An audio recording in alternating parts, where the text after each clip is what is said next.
KTU 2019 scheme EC-S7 microwave and antenna module 4ൻ്റെ തിയറിയാണ് പറയാൻ പോകുന്നത്. ഫസ്റ്റ് നമ്മൾ പറയുന്നത് മൈക്രോവേവ്സ് എന്താണ്. മൈക്രോവേവ് എന്ന് പറഞ്ഞിട്ടുണ്ടെങ്കിൽ ഇലക്ട്രോമാഗ്നറ്റിക് വേവ്സ് ആണ്. Frequency range from 1 to 1000 GHz. അതിൻ്റെ ഡിഫറെൻറ്റ് ബാൻഡ്സ് ആണ് നമ്മൾ ലിസ്റ്റ് ഔട്ട് ചെയ്തിട്ടുള്ളത്. പിന്നെ അതിൻ്റെ കുറച്ച് advantages, application and disadvantages. Advantages എന്ന് പറഞ്ഞാൽ ബാൻഡ് വിഡ്ത്ത് ഹൈ ആയിരിക്കും, പിന്നെ ലീഡിങ് എഫക്റ്റ് കുറവായിരിക്കും, മോർ റിലയബിൾ ആയിരിക്കും. ഇതൊക്കെയാണ് അതിൻ്റെ അഡ്വാൻറ്റേജസ്. ആപ്ലിക്കേഷൻസ് നമ്മൾ മൈക്രോവേവ് നോർമലി യൂസ് ചെയ്യുന്ന കമ്മ്യൂണിക്കേഷന് വേണ്ടിയിട്ടും റഡാറിലും നാവിഗേഷനൊക്കെയാണ് കേട്ടോ. പിന്നെ ഇൻ്റർഫറൻസ് ഒക്കെ ഇതിനകത്ത് കൂടുതലായിരിക്കും. അതാണ് അതിൻ്റെ ഡിസഡ്വാൻറ്റേജ്. നെക്സ്റ്റ് ടോപ്പിക്കാണ് power output and efficiency of reflex klystron.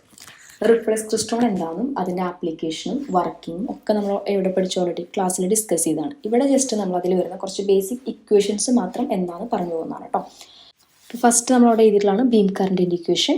അതിൽ ഓരോ വാരിയബിൾസ്, അതായത് I0 എന്ന് പറഞ്ഞാൽ DC കറണ്ട് ആണ്, X' എന്ന് പറഞ്ഞാൽ ബഞ്ചിങ് പാരാമീറ്റർ ആണ്. ഓരോ വാരിയബിൾസും എന്താണെന്ന് നമ്മളവിടെ ഡിക്ലെയർ ചെയ്തിട്ടുണ്ട്. ദെൻ നമ്മളതിൻ്റെ ഫണ്ടമെൻ്റൽ കമ്പോണൻ്റ് ആണ് എടുക്കുന്നത്. അതാണ് I is equal to minus beta I into I2. അതിൽ I2 നമ്മൾ I2ൻ്റെ വാല്യൂ സബ്സ്റ്റിറ്റ്യൂട്ട് ചെയ്യാം. അതിനുശേഷം നമ്മൾ അതിൻ്റെ മാഗ്നിറ്റ്യൂഡ് മാത്രമാണ് കൺസിഡർ ചെയ്യാം. അപ്പോൾ മാഗ്നിറ്റ്യൂഡ് എടുക്കുമ്പോൾ എന്തുണ്ടാവില്ല, കോസ് എന്ന് പറയുന്ന ടൈം ഉണ്ടായിരിക്കില്ല. അപ്പോൾ I is equal to 2I0 beta I J1 of X' എന്ന് പറയുന്ന ഇക്വേഷൻ നമുക്ക് കിട്ടും. ദെൻ നമ്മൾ DC പവറും AC പവറിൻ്റെ ഇക്വേഷൻസ് ആണ് എഴുതുന്നത്. DC power P equal to V0 I0, AC power PC equal to V1I/2 ആണ്. അതിൽ Iക്ക് നമ്മൾ സബ്സ്റ്റിറ്റ്യൂഷൻ കൊടുത്തു. ദെൻ V1/V0 റേഷ്യോയുള്ള ഇക്വേഷനാണ് എഴുതിയിട്ടുള്ളത്. ജനറൽ ഇക്വേഷനാണ്, നമ്മൾ ബൈ ഹാർട്ട് പഠിക്കണം. ആ ഇക്വേഷൻ നമുക്ക് V1 equal to എഴുതാമല്ലോ. അതായത് V0 നമ്മൾ റൈറ്റ് സൈഡിലേക്ക് എടുത്തെഴുതാം. ഇപ്പോൾ കിട്ടിയ V1ൻ്റെ വാല്യൂ നമ്മൾ AC പവറിലേക്ക് സബ്സ്റ്റിറ്റ്യൂട്ട് ചെയ്യുമ്പോൾ എന്ത് കിട്ടും, പവറിൻ്റെ വാല്യൂ കിട്ടും.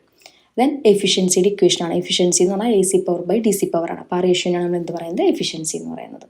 ദെൻ ലാസ്റ്റ് ഇക്വേഷൻ എന്ന് പറയുന്നത് റിപ്പല്ലർ വോൾട്ടേജും സൈക്ലിക് നമ്പർ എന്നും തമ്മിലുള്ള റിലേഷനാണ് കേട്ടോ. അത് പഠിച്ചു വയ്ക്കാൻ നമുക്ക് പ്രോബ്ലം ചെയ്യാനായിട്ട് ആവശ്യം വരും. ആ പ്രോബ്ലംസാണ് നമ്മൾ ഓൾറെഡി ക്ലാസ്സിൽ വർക്കൗട്ട് ചെയ്തിട്ടുള്ളത്. നെക്സ്റ്റ് ടോപ്പിക്കാണ് ഇലക്ട്രോണിക് അഡ്മിറ്റൻസ്. അഡ്മിറ്റൻസ് എന്ന് പറഞ്ഞിട്ടുണ്ടെങ്കിൽ എന്താ, ഇംപിഡൻസിൻ്റെ റെസിപ്രോക്കലാണ് അഡ്മിറ്റൻസ്. അപ്പോൾ നമ്മൾ ജസ്റ്റ് അഡ്മിറ്റൻസിൻ്റെ ഇക്വേഷനാണ് അവിടെ Y equal to എടുത്ത് എഴുതിയിട്ടുള്ളത്. ദെൻ അതിൻ്റെ ഇക്വലൻറ്റ് സർക്യൂട്ട് ഡയഗ്രം. അപ്പോൾ അതിൽ V എന്ന് പറഞ്ഞാൽ വോൾട്ടേജ്, L എന്ന് പറഞ്ഞാൽ ഇൻഡക്റ്റൻസ്, GC എന്ന് പറഞ്ഞാൽ കോപ്പർ ലോസ്, GB എന്ന് പറഞ്ഞാൽ ബീം ലോഡിംഗ് കണ്ടക്റ്റൻസ്, GL എന്ന് പറഞ്ഞാൽ ലോഡ് കണ്ടക്റ്റൻസ്. അങ്ങനെ ടോട്ടൽ കണ്ടക്റ്റൻസിൻ്റെ ഇക്വേഷനാണ് നമ്മൾ ഏറ്റവും താഴെ എഴുതിയിട്ടുള്ളത് കേട്ടോ.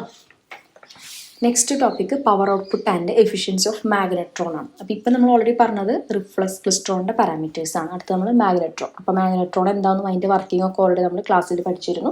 ഇവിടെ അതിൻ്റെ പവറിൻ്റെ എഫിഷ്യൻസിയുടെ ഇക്വേഷൻസ് ആണ് പറയുന്നത് കേട്ടോ. അപ്പോൾ ജസ്റ്റ് ഒരു ഇക്വലൻറ്റ് സർക്യൂട്ടാണ് നമ്മൾ കാണിച്ചിട്ടുള്ളത് റെസനേറ്ററിൻ്റെ. അതിൽ ഓരോ വാരിയബിൾസ് എന്താണെന്ന് നമ്മളോട് റൈറ്റ് സൈഡിൽ എഴുതിയിട്ടുണ്ട്. ദെൻ ഇതിൽ ക്വാളിറ്റി ഫാക്ടർ വെച്ചിട്ടാണ് പറയുന്നത്. അപ്പോൾ first one unloaded quality factor, അതാണ് QUN is equal to ω0 C/GR. Then external quality factor ആണ് QEX, അതിൻ്റെ ഇക്വേഷൻ. പിന്നെ ലോഡഡ് ക്വാളിറ്റി ഫാക്ടർ ആണ് QL, which is equal to ω/C /GR + GL. Then മാഗ്നട്രോണിൻ്റെ എഫിഷ്യൻസിയാണ് ηC, അതിൻ്റെ ഇക്വേഷനാണ് എഴുതിയിട്ടുള്ളത്. എഫിഷ്യൻസിയുടെ ഇക്വേഷൻ നമ്മൾ പഠിച്ചു വയ്ക്കുക. ഇതൊക്കെ നമുക്ക് പ്രോബ്ലം ചെയ്യാനായിട്ട് ആവശ്യം വരും. നെക്സ്റ്റ് ടോപ്പിക്കാണ് ട്രാവലിംഗ് വേവ് ട്യൂബ്, TWT. അപ്പോൾ ഇതിൻ്റെ കൺസ്ട്രക്ഷനും ഓപ്പറേഷൻസൊക്കെ നമ്മൾ പറയാം. ഇതൊരു ഇമ്പോർട്ടൻറ്റ് ടോപ്പിക്കാണ് കേട്ടോ. നമുക്ക് 10 മാർക്കിന് യൂണിവേഴ്സിറ്റിക്ക് ചോദിക്കാറുള്ള ക്വസ്റ്റ്യനാണ് TWT. ഇതിൽ നമ്മൾ റിഫ്ലക്സ് ക്ലൈസ്ട്രോൺ ഓൾറെഡി നമ്മൾ ക്ലാസ്സിൽ പഠിച്ചു. ആ സെയിം വർക്കിംഗ് തന്നെയാണ് TWTയിൽ വരുന്നത്. അതായത് ഇനീഷ്യൽ ഒരു കാഥോഡ് ഉണ്ടായിരിക്കും. നമ്മൾ എക്സ്റ്റേണലി സപ്ലൈ കൊടുക്കുമ്പോൾ കാഥോഡ് കുറേ ഇലക്ട്രോൺസിനെ എമിറ്റ് ചെയ്യും. ഈ ഇലക്ട്രോൺസ് ഒക്കെ സെയിം ചാർജസ് ആയതുകൊണ്ട് റിപ്പൽ ചെയ്ത് പോകുമല്ലോ. അപ്പോൾ അതിനെ ഫോക്കസ് ചെയ്യാനായിട്ട് നമ്മളിവിടെ എന്ത് യൂസ് ചെയ്യും, ആനോഡ് പ്ലേറ്റ്സ് യൂസ് ചെയ്യും. അപ്പോൾ അത് ഈ ഒരു പെർട്ടിക്കുലർ പാത്തിൽ കൊടുത്താൽ ഇലക്ട്രോൺസിനെ മൂവ് ചെയ്യിപ്പിക്കും. നമ്മൾ എക്സ്റ്റേണൽ ഒരു RF ഇൻപുട്ട് കൊടുക്കുന്നുണ്ട്. അപ്പോൾ ഈ RFും ഇലക്ട്രോൺസും കൂടെ കമ്പൈൻ ചെയ്തിട്ട് എന്ത് ഫോം ചെയ്യണം, ഇലക്ട്രോൺ ബഞ്ചസ് ഫോം ചെയ്യണം. അപ്പോൾ ഇലക്ട്രോൺ ബഞ്ചസ് ഫോം ചെയ്യാനായിട്ട് ട്രാവലിംഗ് വേവ് ട്യൂബിൻ്റെ പ്രത്യേകത, ഇവിടെ നമ്മൾ കൊടുക്കുന്ന RF സിഗ്നൽസിൻ്റെ വെലോസിറ്റി ഭയങ്കര കൂടുതലായിരിക്കും. അപ്പോൾ അതിൻ്റെ വെലോസിറ്റി റെഡ്യൂസ് ചെയ്താലേ ഇലക്ട്രോൺസ് ആയിട്ട് എന്ത് ചെയ്യാൻ പറ്റുള്ളൂ, ബഞ്ചിങ് പ്രോസസ്സിന് പാർട്ടിസിപ്പേറ്റ് ചെയ്യാൻ പറ്റുള്ളൂ. അപ്പോൾ ഇവിടെ RF സിഗ്നലിൻ്റെ വെലോസിറ്റി റെഡ്യൂസ് ചെയ്യാൻ വേണ്ടി നമ്മൾ എന്ത് യൂസ് ചെയ്യും, ഒരു കൊയാക്സിയൽ കേബിൾ യൂസ് ചെയ്യും. അത് സിംഗിൾ ഹെലിക്സ് സ്ട്രക്ചറോ അല്ലെങ്കിൽ ഡബിൾ ഹെലിക്സ് സ്ട്രക്ചറോ എങ്ങനെ വേണമെങ്കിലും യൂസ് ചെയ്യാം. അപ്പോൾ ഇവിടെ നമ്മൾ യൂസ് ചെയ്തിട്ടുള്ള സിംഗിൾ ഹെലിക്സ് ആണ്. അതുകൊണ്ട് തന്നെ ഈ ക്വസ്റ്റ്യൻ എങ്ങനെ ചോദിക്കും, സിംഗിൾ ഹെലിക്സിൻ്റെ വർക്കിംഗ് ചോദിക്കും, അല്ലെങ്കിൽ സ്ലോ വേവ് സ്ട്രക്ചർ എന്ന് പറയും. അതായത് RFൻ്റെ വെലോസിറ്റി റെഡ്യൂസ് ചെയ്യാനാണല്ലോ നമ്മൾ ഈ സ്ട്രക്ചർ യൂസ് ചെയ്യുന്നത്. അപ്പോൾ ഇതിനെ സ്ലോ വേവ് സ്ട്രക്ചർ എന്നും പറയും. അപ്പോൾ ഇത് ഈ ഹെലിക്കൽ സ്ട്രക്ചറിൽ കൂടെ കയറി ഇറങ്ങി വരുമ്പോൾ അതിൻ്റെ വെലോസിറ്റി ഓട്ടോമാറ്റിക്കലി എന്തുണ്ടാവും, കുറയും. അങ്ങനെ അത് ഇലക്ട്രോൺസ് ആയിട്ട് ബഞ്ചസ് ഫോം ചെയ്യും. ഇലക്ട്രോൺ ബഞ്ചസ് നേരെ റിസീവറിൽ കളക്ടറിലേക്ക് എത്തും. കളക്ടർ ഇലക്ട്രോൺ ബഞ്ചസിനെ റിസീവ് ചെയ്യും. അങ്ങനെ ആംപ്ലിഫൈഡ് ഔട്ട്പുട്ട് നമുക്ക് എവിടെ കിട്ടും, RF ഔട്ട്പുട്ടിൽ കിട്ടും. അപ്പോൾ റിഫ്ലക്സ് ക്ലൈസ്ട്രോണിൻ്റെ സെയിം വർക്കിംഗ് തന്നെ, പക്ഷേ RFൻ്റെ വെലോസിറ്റി റെഡ്യൂസ് ചെയ്യാൻ നമ്മൾ എന്ത് യൂസ് ചെയ്യണം, സിംഗിൾ ഹെലിക്സ് സ്ട്രക്ചറാണ് ഇവിടെ യൂസ് ചെയ്യുന്നത്. ഇതാണ് TWT കേട്ടോ. നെക്സ്റ്റ് TWTയുടെ കുറച്ച് മോഡ്സ് ആണ് പറയുന്നത്. ഒരു 4 മോഡാണുള്ളത്. അതാണ് Γ1, Γ2, Γ3 ആൻഡ് Γ4. അതിൻ്റെ ഇക്വേഷൻസ് എഴുതിയിട്ടുണ്ട്, അത് പഠിച്ചു വയ്ക്കാം. Γ1 എന്ന് പറഞ്ഞിട്ടുണ്ടെങ്കിൽ ഫോർവേഡ് വേവ് ആണ്, വിച്ച് ഗ്രോസ് എക്സ്പോണൻഷ്യലി. Γ2 എന്ന് പറഞ്ഞാൽ ഫോർവേഡ് തന്നെ, പക്ഷെ അത് ഡിക്കേസ് ആണ് എക്സ്പോണൻഷ്യലി. Γ3 എന്ന് പറഞ്ഞാൽ ഫോർവേഡ് വേവ്, അതിൻ്റെ ആംപ്ലിറ്റ്യൂഡ് റിമൈൻസ് എപ്പോഴും എന്തായിരിക്കും, കോൺസ്റ്റൻ്റ് ആയിരിക്കും. Γ4 ആണെങ്കിൽ ബാക്ക്വേർഡ് വേവ് ആണ്, ആംപ്ലിറ്റ്യൂഡ് എപ്പോഴും തന്നെയായിരിക്കും, കോൺസ്റ്റൻ്റ് ആയിരിക്കും. ഇനി താഴെ എഴുതിയിട്ടുള്ള 2 ഇക്വേഷൻസ്, ഒന്ന് C, അതായത് ഗെയിൻ പാരാമീറ്റർ അഥവാ ട്രാവലിംഗ് വേവ് പാരാമീറ്റർ ആണ് C, which is equal to I0 Z0 by 4V0 all raised to 1/3. Equation പഠിക്കണം, പ്രോബ്ലം ചെയ്യാൻ ആവശ്യമുണ്ട്. അതുപോലെ തന്നെ ഗെയിൻ്റെ ഇക്വേഷനാണ് താഴെ എഴുതിയിട്ടുള്ളത്, അതും പഠിക്കണം. ഇത് വെച്ചിട്ടുള്ള ന്യൂമറിക്കൽസ് ഓൾറെഡി നമ്മൾ ക്ലാസ്സിൽ ചെയ്തതാണ് കേട്ടോ. നെക്സ്റ്റ് നമ്മൾ പറയാൻ പോകുന്നത് കൺവെക്ഷൻ കറണ്ടിൻ്റെ ഡെറിവേഷനാണ് കേട്ടോ. കൺവെക്ഷൻ കറണ്ട് നമ്മൾ ഡിറൈവ് ചെയ്യുന്നത് നമ്മുടെ കുറച്ച് ബേസിക് ഇക്വേഷൻസിൽ നിന്നാണ്. അതാണ് നമ്മളവിടെ താഴെ ലിസ്റ്റ് ചെയ്തിട്ടുള്ളത്, ABCD. അതായത് electron velocity V0, charge density ρ, current density J, axial electric field E. ഇതിൻ്റെ ഇക്വേഷൻസ് ആണ് നമ്മൾ എഴുതിയിട്ടുള്ളത്. ദെൻ നമുക്ക് കറണ്ട് ഡെൻസിറ്റി J എങ്ങനെ എഴുതാം, ρV എന്ന് എഴുതാം. അതിൽ റോയ്ക്ക് നമ്മൾ ഇക്വേഷൻ Bയും Vക്ക് നമ്മൾ ഇക്വേഷൻ Aയും സബ്സ്റ്റിറ്റ്യൂട്ട് ചെയ്യാം. അപ്പോൾ നമുക്ക് Jയുടെ ഒരു ഇക്വേഷൻ കിട്ടും. ദെൻ ബ്രാക്കറ്റ് ഓപ്പൺ ചെയ്യാനോ. ഇനി അതിൽ നമ്മൾ E റേസ് ടു ടേംസിനൊക്കെ നമുക്ക് എന്ത് ചെയ്യാം, നെഗ്ലക്റ്റ് ചെയ്യാം. Then J is equal to ρ0 + ρ1 × V0 + V1 എന്ന് കിട്ടും. അത് ബ്രാക്കറ്റും കൂടെ ഓപ്പൺ ചെയ്താൽ.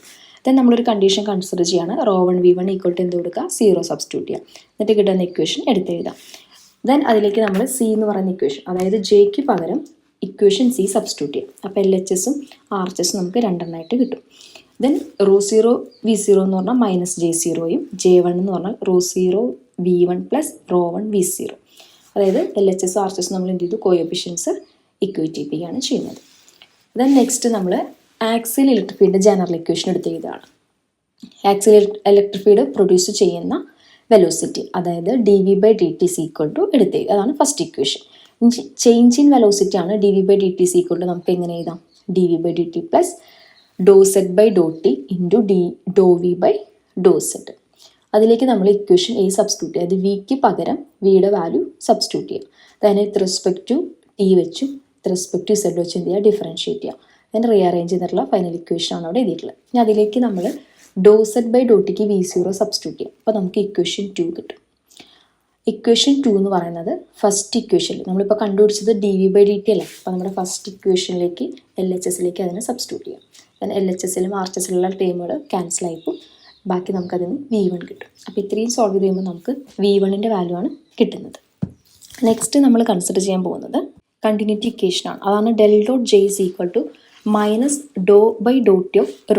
അതാണ് ഇക്വേഷൻ 4. നമ്മൾ Z കമ്പോണൻറ്റ് മാത്രം കൺസിഡർ ചെയ്യുകയാണെങ്കിൽ ∇.J നമുക്ക് എങ്ങനെ റെപ്രസെൻറ്റ് ചെയ്യാം, ∂/∂z of J എന്ന് എഴുതാം.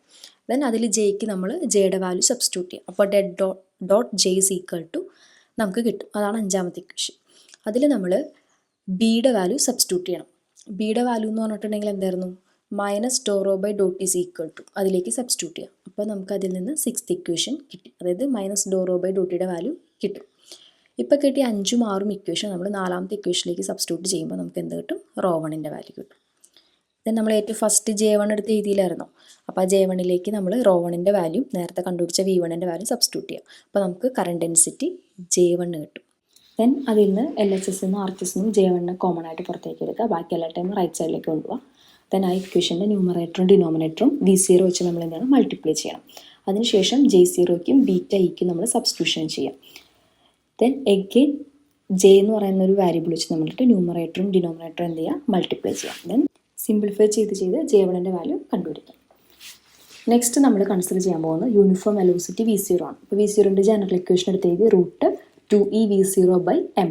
അത് റൂട്ട് ആയിട്ട് നമ്മൾ എന്ത് ചെയ്യുക, സ്ക്വയർ ചെയ്യാം. അപ്പോൾ നമുക്കതിന് E/mV0 is equal to 1/2V0 എന്ന് കിട്ടും. ഈ വാല്യൂ നമ്മൾ എവിടെ സബ്സ്റ്റിറ്റ്യൂട്ട് ചെയ്യണം, J1ൻ്റെ സിംപ്ലിഫൈഡ് ഇക്വേഷനിൽ. അതായത് J1ൻ്റെ ഇക്വേഷൻ നമുക്ക് ഓൾറെഡി ഒരു E/mv² ഉണ്ട്, അതിന് പകരം എന്തിട്ട് കൊടുക്കുക, 1/2V0 സബ്സ്റ്റിറ്റ്യൂട്ട് ചെയ്യാം. അങ്ങനെ ഫൈനൽ ഇക്വേഷനാണ് നമ്മൾ എഴുതിയിട്ടുള്ളത്. ഇനി ഇലക്ട്രിക് ഫീൽഡ് യൂണിഫോം കണ്ടീഷനിൽ കറണ്ട് ഡെൻസിറ്റി J1ഉം കൺവെക്ഷൻ കറണ്ട് I എന്തായിരിക്കും, ഈക്വൽ ആയിരിക്കും. So convection current I is equal to നമുക്കിപ്പോൾ കിട്ടിയ ഇക്വേഷനോട് ഇക്വേറ്റ് ചെയ്യിപ്പിക്കാം. ഇനി current density J0 is equal to എന്തായിരിക്കും, I0 ആയിരിക്കും യൂണിഫോം കണ്ടീഷനിൽ. അപ്പോൾ I is equal to final equation നമുക്ക് കിട്ടും. ഇതാണ് കൺവെക്ഷൻ കറണ്ടിൻ്റെ ഡെറിവേഷൻ.